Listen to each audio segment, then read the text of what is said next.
Hey folks, Russ Bailey here. It's time for another BrushPile Fishing Podcast. We're doing this on video, but you may be listening also on iHeartRadio. If you are and you want to see some visual, make sure you check it out on the BrushPile Companion app. That's completely free on either Apple or Droid phones, so make sure you get that. And today we are coming to you live from Lake Monroe. It is a couple days from January. And I've got a great host, good friend, Tommy Hankins. Tom, how we doing? I'm doing great, Russ. I'll tell you what, folks, we'll let you in on a little secret. We're actually out here doing a show. We've got it done. So we want to do this podcast. First time I've got to do a show here on Lake Monroe. And like I say, we're close to January. And it's been warmer than usual this year, Tom. Yes, unbelievable warm right now. I mean, we don't even need this heavy gear right now. We don't. We've got water temperature about 47 degrees. And you've been trying to get me down here. We haven't been able to get our schedule set. And you said this time of the year. Now, normally, you said even a week ago when we had the cold snap, those fish were in a creek. It's all changed. It has changed. And boy, these fish moved really quick on me. You know, they went from being in the creek channels to back up on these flats like overnight. All it takes is a little bit of warm water, and they're right back up there. I'd much rather catch them up here on these flats, chasing them around like we have today. Well, and folks, when he's talking about chasing them around, we're using a LiveScope, and this is probably the first time that I've actually tried to do this. I've used the LiveScope for vertical jigging brush piles or casting the brush piles, but not actually chasing the fish. And it took some learning. One of the things too, Tom, when we do our show, we want people to feel like they can learn some things from it. Today was a good learning experience for me because I've never done that. And we talked about in the show, I've caught myself watching your screen more than mine because you've got two, but I want to see what you were doing. Sure. And man, it's work when you're chasing these fish down. It is. It's a whole lot of work. On a day like today, it's a perfect day for a beginner to go out and learn. It's slick, calm. Boat control is very important. You know, you got to know your speed coming up on that fish. If you get over top that fish, you spook him, it's too late. Well, let's stop you right there. So when you talk about speed, when you're going out and you're scanning for fish, because you're constantly moving that transducer back and forth, what speeds are you going right then?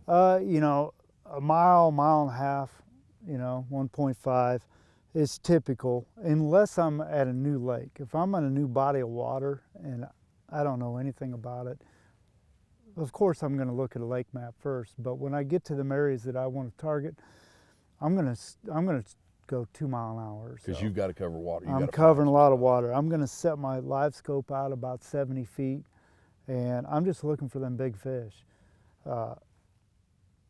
In our bodies of water, we've got a lot of little fish, so it's a little harder to do here. Right.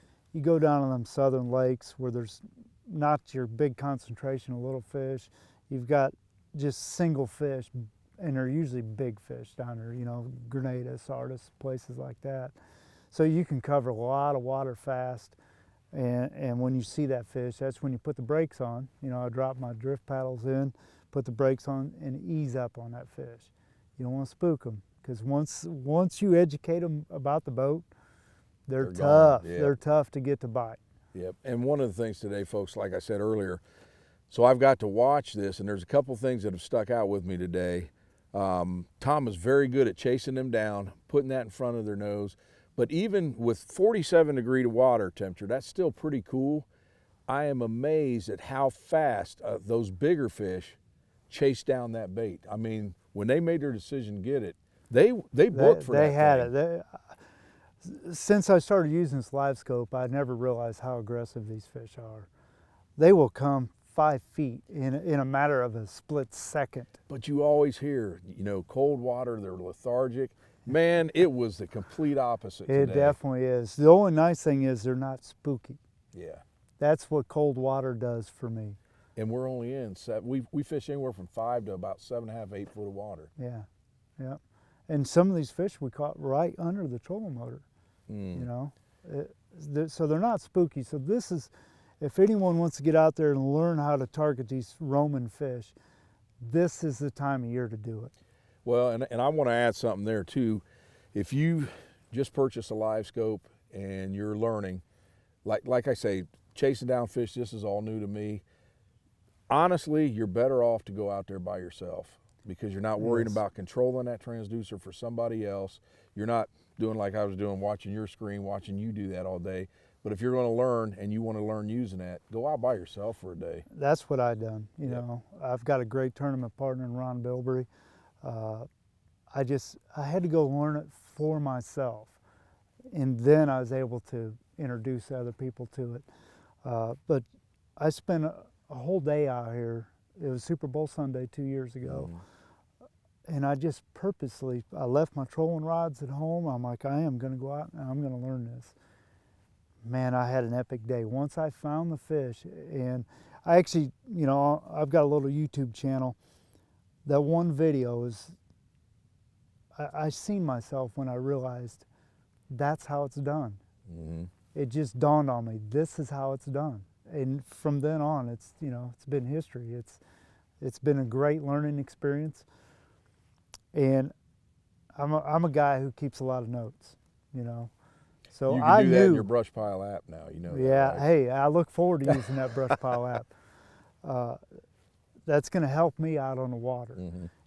If you just go by history, you know, this time of year I caught them here. If you're not taking into all the elements too, the water temperature, the barometric pressure. We had an inch of rain last night. We had an inch of rain last night. Thankfully this water it's not real muddy. We're very fortunate. Had it been real muddy, we'd have still caught fish, but you really got to slow it down and put that bait on their nose. As I was telling you earlier, that how I learned to catch a fish in a muddy water is you have to slowly ease that bait down to that fish.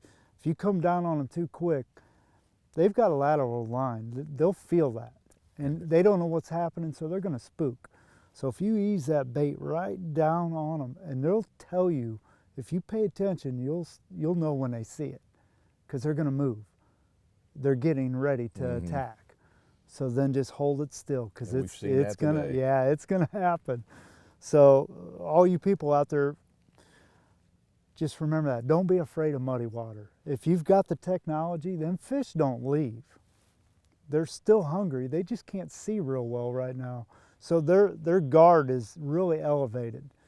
You know, they're just trying to stay alive at this point, trying not to be ambushed by a bigger predator. Right. So be really stealthy. You got to be real quiet in the boat, because when the water's muddy, they're real skittish. And Tom, when we're doing it now today, we found the more aggressive fish and the better population of fish were on the flats on some of the brush piles. Yeah. But you also said that as it gets colder, they're going to move right in those creek channels. What kind of water temperature do you look for them to make that move from the flats into the creeks? At 42 degrees. 42. When So we're close. Well, yeah. When just it a little gets warm. when it's 42 and below, they're going to be in the creek channels. Every time. At least here on our lake, on Lake Monroe. If it's above 42 degrees and it's just barely above, they're going to be scattered. There'll be some in the creek channel, some up on the flats. When I was here Sunday, the day after Christmas, I noticed water temp was 44 degrees. I didn't even look in the creek channels. You knew. I knew these fish were out on the flats, and they're not really on structure. A lot of them are out just roaming around. This time of year, for whatever reason, they're not as spooky. They should be, because every fish under the water's eating really well right now. As you've seen, I mean, some of them fish today, that was pretty fun to watch. It was a blast. Let's switch gears a little bit. So when we used two different setups today. One, when we were in super shallow water, we wanted a vertical jig. But then when we were doing more of the pitching out, it was a little bit different. 2 jigs. Tell the folks the rigs that you like to use. Yeah, I like to throw, you know, like today we're in shallow water, so I was throwing a couple 16th ounce jigs. I space them out about 14, 16 inches apart. Put a crappie magnet on both. I'll run a dark and a bright color all the time until the fish tell me what they can see the best, what looks more, you know, appealing to them. Right. So once I get dialed in on it, then that'll be my go-to color. Chasing these fish down, you know, I like throwing 2 jigs simply because when I first started, like most people, that they have a sinker above. to try to get that jig down there quick. After about the third time I seen a fish hit that the jig sinker. or that sinker, Yeah. I was done. I was done at that point. And I've caught a lot of fish on that top jig. They'll be following that bottom jig all the way back to the boat, and all of a sudden it's almost like they say, hey, what's that? And they come up and they hit it. And we've caught them today. Absolutely. Like So double jigs, unless you're in heavy cover, you just can't do it. Yeah. You know, then I'll go with the weedless. Now today we used, when we were flipping for these fish, we used my 10.5 foot signature series, but I know you also use the 8. Is there a certain time when you're using one or the other? Yeah, that 10-foot rod is the rod that I will always go to. Okay. But when it's raining out, I'm going to shorten that rod length up, because what happens is your line will stick to the rod. Okay, so the shorter the rod, the less chances of it sticking. There you go. There's a good hint right there. Yeah, That's the so time. that is a pain when you're trying to take these light jigs and just barely flick them out there. It's hard to do when your line's constantly getting stuck to the rod. And I've tried everything, and I know these other tournament anglers have tried a lot of stuff. Put Rain-X on there and stuff. It's still going to stick, you know. But most of the time, though, I'm throwing that 10.5 foot rod. And that's what we did all morning when we were flipping out. Now, when we moved into those shallows, you went with a longer rod. We went with a Pro Staff trolling rod, 16 foot.